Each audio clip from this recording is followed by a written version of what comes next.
It's open season on pretty much everybody. Brian Nordwall has seen enough of the mayhem to pack up shop. It was getting grimmer and grimmer and grimmer. As the owner of Seattle e-bike in Pioneer Square, he says violence is happening so often in this area, including crimes directed toward his store, that he's moving his business out of downtown.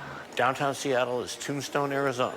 There is no law and order. There is no civil authority. And everybody knows it. According to recent crime data from Seattle police, this year alone, there have been 30 murders in the city, with 3 of them happening downtown. Even with 4 months left in the year, we have the same amount of killings as we did in 2019. This year has been anything but ordinary. Acting Police Chief Adrian Diaz says gun violence in the city is up 55% since June 1st. He says he wants to collaborate with different local organizations to help prevent those who are at most risk to use guns choose a better path. We have to stop the shootings, the injuries, and the dying right now. A lot of the businesses here have been feeling the pressure of wanting to have a change. Christina Diawardi owns Beyond Threads in downtown. She says in her over 20 years of owning a store in Seattle, she's seen the violence grow and hopes city leaders can help make a difference. This has nothing to do with politics. This just has to do with the survival of our city. Capitol Way, and for the past 20-25 minutes we've been watching these protesters here on this street. They've been chanting, they've been marching, stopping, chanting, marching, stopping. Now some of these organizers with this group are with the Everyday March group in Seattle. There are 2 distinct groups demonstrating in Olympia today.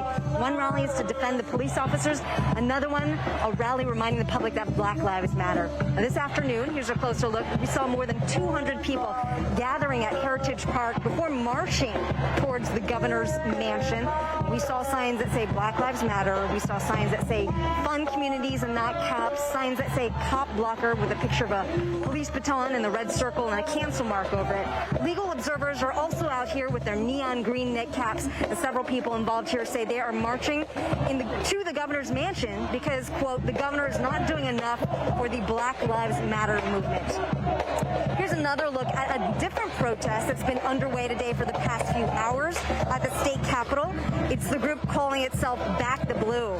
More than 200 people turned out, and they say it's important to stand up and protect police officers. We talked to Vicky, the mother of a police officer, and here's what she had to say. I'm a cop mom, and I am so distressed at how the police are being treated and what people are saying about them when we had, you know, there are a few bad people in any group, but the good always outweighs the bad. But we're not hearing that today. And so we are here to back the blue. Back here to the organizers of the BLM March. They say this is a movement, not a moment. We can tell you that there are cars and bicycles lining the streets here, protecting these protesters from demonstrators. But I'll be absolutely honest, about maybe 10 minutes ago, we saw a car trying to pass that line of line of cars and also bicyclists, and we heard somebody fire a shot. And of course, that was frightening for all of us here watching. We later talked to a bystander, and that bystander said that sounded like a flashbang and not a gun. But needless to say, it is interesting to watch everything out here, and we never know what exactly could happen. So a lot of these people say they've got security out here to protect the demonstrators as we continue to watch this right now. And again, these people are heading towards the governor's mansion. We're live in Olympia. Suzanne Fawn, KOMO News.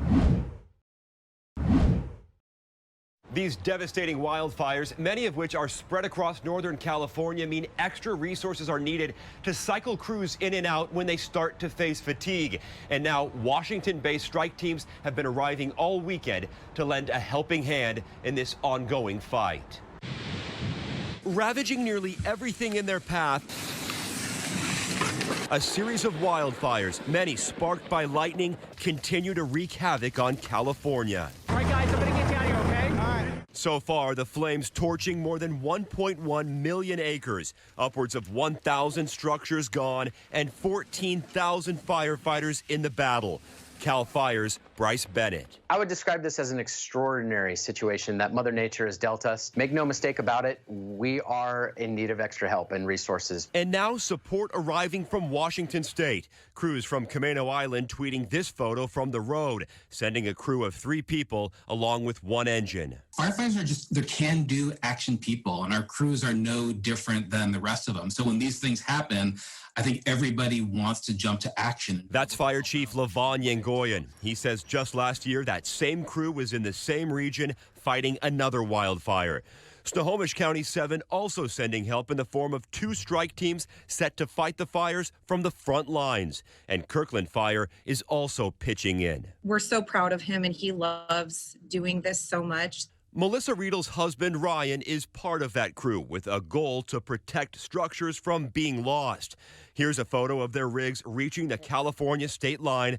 Melissa hoping to share their story as they try to contain the destruction. In the days that we're living in right now, it's so important to show the positive of how others are helping each other out.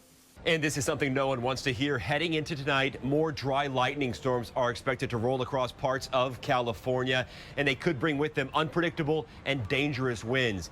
In all, 15 crews from Washington have been deployed. In Seattle, Cole Miller, KOMO News. Dr. Ali Muqdad with UW's Institute of Health Metrics and Evaluation says this is a critical point in time. We are begging, I'm begging everybody to be careful and do your part. COVID-19 has claimed the lives of over 170,000 Americans. And when fall rolls in, the big concern is the flu. Because when we had the surge in April, we didn't have the flu season. When we will have the surge in November and December, it will be at the same time with the flu season. And that's concerning because hospitals could see an influx of flu and COVID patients at the same time if we don't take precautions seriously. In King County, hospitalizations are decreasing and are currently pretty low, but Muqdad says that won't last long. When you look at our state, hospitalization will increase in the fall. Because even if it seems that COVID cases have gone down and the so-called first wave is gone, doctors say that isn't the case. However, according to IHME's latest projections, if current mandates ease, we could see as many as 420,000 deaths by December 1st. If everyone wore a mask, that could be down to 240,000. But according to the Institute, only 53% of Americans are wearing masks right now. We have to be very careful and not overwhelm our hospitals. So the hope is masks will continue to be worn and people will stay socially distant so our hospitals are not full of COVID-19 and flu patients. Ahead of virtual classes starting at Washington State University Monday, officials there are now working to contain a COVID-19 outbreak with at least 1 case tied to either a fraternity or sorority. I do know a lot of the Greek houses are trying to take it as seriously as possible, but college kids are college kids, unfortunately. Mary Ginther is a junior involved with Greek life there. She says some houses are taking this more seriously than others. We set up a rule. Live-outs aren't allowed to go to the house, but the girls who are living in have to stay quarantined for 2 weeks. Some staff at the Pullman campus are now being trained in contact tracing. The university releasing a statement that reads in part, quote, students who fail to follow state mandates, whether on or off campus, not only risk potential law enforcement action, but can face disciplinary hearings under WSU's community standards process. Earlier this summer, an outbreak along the University of Washington's Greek Row infected more than 160 people. We were able to get a pop-up testing site for our students within 48 hours. That testing site is credited with helping to stop the spread, with many chapters then going into lockdown.